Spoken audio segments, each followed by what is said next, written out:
Hi hello good afternoon అందరికీ.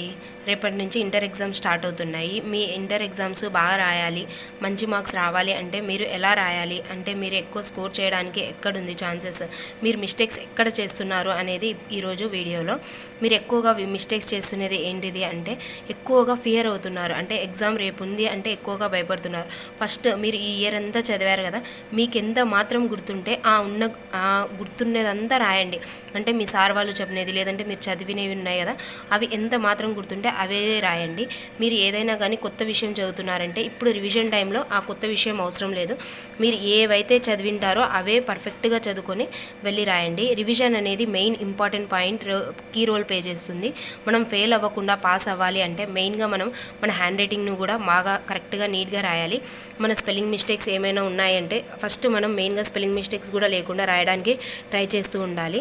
Next ఏమైనా కానీ మీరు రాయాలి అనుకుంటున్నారంటే ఫస్ట్ మీకు ఏదైతే బాగా వస్తుందో క్వశ్చన్, ఆ క్వశ్చన్ ఫస్ట్గా ఎంటర్ చేసి రాయండి. ఏవైతే రావో అవి లాస్ట్గా రాయండి.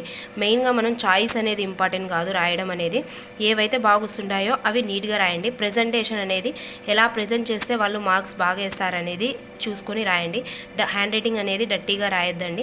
ఎక్కువగా మీరు టెన్షన్ పడకుండా మీ ఉన్న టైంని ఎలా అయితే ఇంతకుముందు ఎలా చదువుతారో అలానే స్లీప్ కానీ కరెక్ట్గా పెట్టుకొని ప్రాక్టీస్ కరెక్ట్గా చేసేసి ఏ సబ్జెక్ట్కి అయితే ఎంత టైం ఉందో అంత టైంని యూటిలైజ్ చేసేసి ఎంత టైంలో మనం ఆన్సర్స్ రాయాలో అంత టైంలో కరెక్ట్గా 2 మార్క్స్కి అయితే ఎన్ని పాయింట్స్ రాస్తే 2 మార్క్స్ వేస్తారు, 4 మార్క్స్కి అయితే 4 మార్క్స్ ఎంత టైంలో రాసేయాలి అంటే లాస్ట్ మినిట్లో మీరు భయపడుతూ తొందరగా లాస్ట్లో రాయాలంటే కుదరదు. కాబట్టి ఫస్టే మీరు ఈ టైం ఇన్ని క్వశ్చన్స్కి ఇంత టైం అనేది సెట్ చేసుకోండి. మంచి మార్క్స్తో పాస్ అవుతారు.